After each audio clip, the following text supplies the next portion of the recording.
Assalamualaikum warahmatullahi wabarakatuh.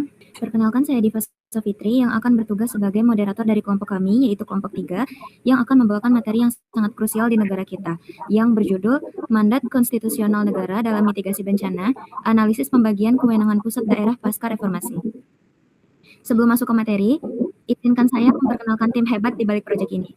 Yang pertama ada ketua kelompok kita, yaitu Muhammad Railan Maulana, serta rekan-rekan anggota lainnya, yaitu Silva Agustin, Raihan Nanda Wirza, Muhammad Fadil Dewasra, Aulia Rahmita, dan saya sendiri, Diva Safitri. Teman-teman, proyek ini bukan sekadar tugas, tapi sebuah aksi nyata di mana kami menganalisis bagaimana Undang-Undang Dasar 1945 menjamin perlindungan anak terhadap bencana, dan bagaimana kami mengimplementasikannya secara langsung melalui sosialisasi di SD Negeri 17 Jawa Gadot. Agar tidak membuang waktu, langsung saja kita mulai pemaparan materinya. Kepada penyaji pertama, yaitu Raihan, disilakan. Terima kasih moderator. Indonesia dikenal sebagai negara yang berada di wilayah Pacific Ring of Fire atau cincin api Pasifik. Posisi ini membuat Indonesia memiliki tingkat kerentanan bencana yang cukup tinggi, seperti gempa bumi, letusan gunung api, banjir, dan longsor. Anak-anak menjadi kelompok yang paling rentan, baik secara fisik maupun psikologis, ketika terjadi bencana. Berdasarkan data 2020, terdapat ribuan kejadian bencana di Indonesia yang didominasi oleh banjir, puting beliung, dan longsor. Karena itu, edukasi kebencanaan sejak dini sangat penting. Pendidikan ini bukan hanya sekedar pengetahuan tambahan, tetapi juga menjadi rencana untuk membangun budaya sadar bencana, agar masyarakat, terutama anak-anak, lebih siap menghadapi situasi darurat. Selanjutnya, next, landasan konstitusional. Upaya pendidikan dan perlindungan anak dalam mitigasi bencana memiliki dasar konstitusional yang kuat. Pada pasal 28B ayat 2 Undang-Undang Dasar 1945 disebutkan bahwa setiap anak berhak atas kelangsungan hidup, tumbuh, berkembang, serta mendapatkan perlindungan dari kekerasan.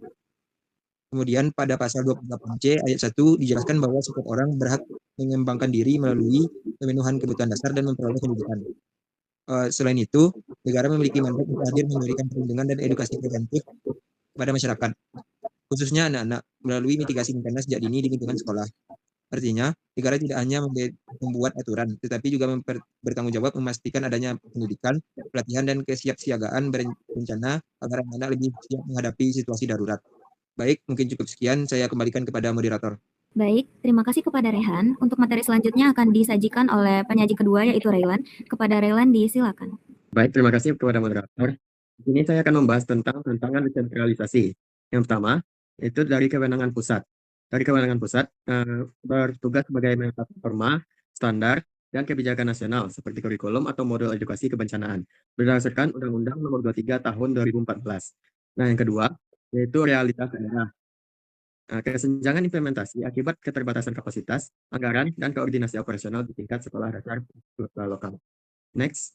Nah, tujuan utama proyek. Yang pertama, analisis konstitusi. Kami akan mengkaji dasar hukum perlindungan anak dalam mitigasi bencana sesuai Undang-Undang Dasar 1945. Yang kedua, kajian wewenang. Memetakan pembagian tugas pusat daerah dalam bidang pendidikan kebencanaan. Lalu yang terakhir, yaitu implementasi nyata. Kami melaksanakan sosialisasi mitigasi kepada siswa sebagai wujud dari mandat negara. Next, selanjutnya yaitu landasan hukum operasional. Regulasi pada UU Nomor 24 Tahun 2007 yaitu fokus utamanya adalah siklus penanggulangan bencana dan status kewenangannya yaitu tanggung jawab bersama. Lalu ada regulasi Undang-Undang Nomor 23 Tahun 2014. Fokus utamanya yaitu pada pemerintahan daerah. Itu status kewenangannya yaitu urusan konkuren. Yang terakhir regulasi Undang-Undang Dasar 1945. Fokus utamanya yaitu hak atas keselamatan. Status kewenangannya yaitu mandat konstitusional. Mungkin sekian dari saya kembalikan kepada moderator.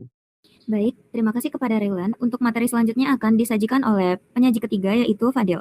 Kepada Fadil, disilakan. Baik, terima kasih kepada moderator. Selanjutnya ada alasan kami memilih proyek ini adalah untuk fokus kepada pendidikan usia dini. Usia 7 sampai 12 tahun adalah fase kritis pembentukan karakter. Penanaman nilai kesiapsiagaan melalui metode interaktif menciptakan efek multiplier. Anak menjadi agen perubahan yang menyampaikan ilmu kepada keluarga dan komunitas sekitar. Metode pelaksanaan proyek kami ada 3, yaitu pendekatan edukatif, pendekatan interaktif, dan pendekatan implementatif. Kegiatan ini dilakukan melalui sosialisasi edukatif dan interaktif kepada siswa SDN 17 Jawa Gadot tentang pentingnya mitigasi bencana sejak dini. Program ini bertujuan meningkatkan pengetahuan dan kesadaran siswa mengenai keselamatan diri serta kesiapsiagaan menghadapi bencana. Materi yang diberikan meliputi pengenalan mitigasi bencana, jenis-jenis bencana, langkah penyelamatan diri, serta pentingnya sikap siap siaga dalam keadaan darurat. Kegiatan juga disertai sesi tanya jawab dan simulasi sederhana, agar siswa dapat memahami materi secara teori maupun praktik. Dengan metode interaktif ini, siswa diharapkan lebih aktif selama kegiatan dan mampu menerapkan pengetahuan mitigasi bencana dalam kehidupan sehari-hari. Sekian, kembali ke moderator. Baik, terima kasih kepada Fadil. Untuk materi selanjutnya akan disajikan oleh penyaji keempat, yaitu Silva. Kepada Silva, disilakan. Baik, terima kasih kepada moderator. Di sini saya akan menjelaskan tentang tahapan operasional. Yang pertama, ada persiapan. Terdiri dari koordinasi sekolah dan penyusunan materi sederhana. Nah, pada tahap ini, tim melakukan koordinasi dengan pihak SD Negeri 17 Jawa Garut terkait pelaksanaan kegiatan seperti penentuan waktu, tempat, dan peserta kegiatan. Lanjut, yang kedua, sosialisasi. Penyampaian materi, jenis bencana, dan perlindungan diri.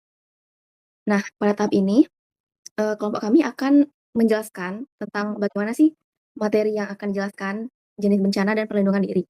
Lanjut, bagian ketiga, ada simulasi. Latihan praktis, evakuasi, dan sikap tenang saat darurat. Dan yang keempat, yang terakhir, evaluasi, yaitu uji pemahaman siswa dan dokumentasi laporan. Ada aksi nyata dan simulasi. Pada kegiatan ini dirancang menggunakan metode edutainment atau belajar sambil bermain, agar materi mitigasi mudah diserap oleh siswa sekolah dasar. Sesi tanya jawab dan simulasi fisik melatih respon motorik anak, sehingga mereka siap menghadapi ancaman nyata tanpa rasa panik berlebih.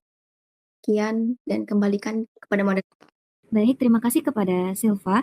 Untuk materi terakhir akan disajikan oleh penyaji kelima, yaitu Aulia. Kepada Aulia, disilakan. Baik, terima kasih kepada moderator. Di sini saya akan menjelaskan mengenai manfaat dan dampak dari proyek yang kami lakukan. Pertama, bagi siswa. Proyek ini diharapkan dapat meningkatkan pengetahuan dasar dan melatih kesiapsiagaan fisik. Dengan adanya edukasi sejak dini, siswa dapat memahami langkah-langkah sederhana yang harus dilakukan ketika terjadi bencana. Kedua, bagi sekolah. Kegiatan ini dapat mendukung terciptanya lingkungan yang lebih sadar dan aman terhadap bencana. Selain itu, materi yang diberikan juga menjadi bentuk pembelajaran non-formal yang berkualitas bagi peserta didik. Tiga, bagi masyarakat. Proyek ini diharapkan dapat menumbuhkan budaya sadar bencana. Pengetahuan yang diperoleh siswa nantinya bisa diterapkan di lingkungan keluarga sehingga memberikan dampak yang lebih luas kepada masyarakat sekitar. Selanjutnya, untuk lokasi dan jadwal pelaksanaan proyek, kegiatan ini direncanakan dilaksanakan di SDN 17 Jawa Garut dengan target pelaksanaan pada tanggal 3 Juni 2026. Untuk fokus utama dari kegiatan ini adalah menjembatani mandat konstitusional dengan kebutuhan praktis pendidikan kebencanaan di tingkat akar rumput. Artinya, kami ingin membantu memberikan edukasi kebencanaan yang lebih dekat, sederhana, dan mudah dipahami oleh siswa sejak dini agar dapat membentuk generasi yang lebih tangguh di masa depan.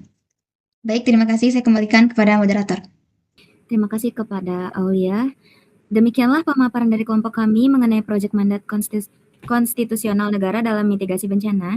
Melalui proyek ini, kami menyadari bahwa edukasi mitigasi bukan sekadar tugas akademis, melainkan wujud nyata dari pemenuhan hak konstitusional anak-anak kita untuk merasa aman dan terlindungi di tanah air mereka sendiri.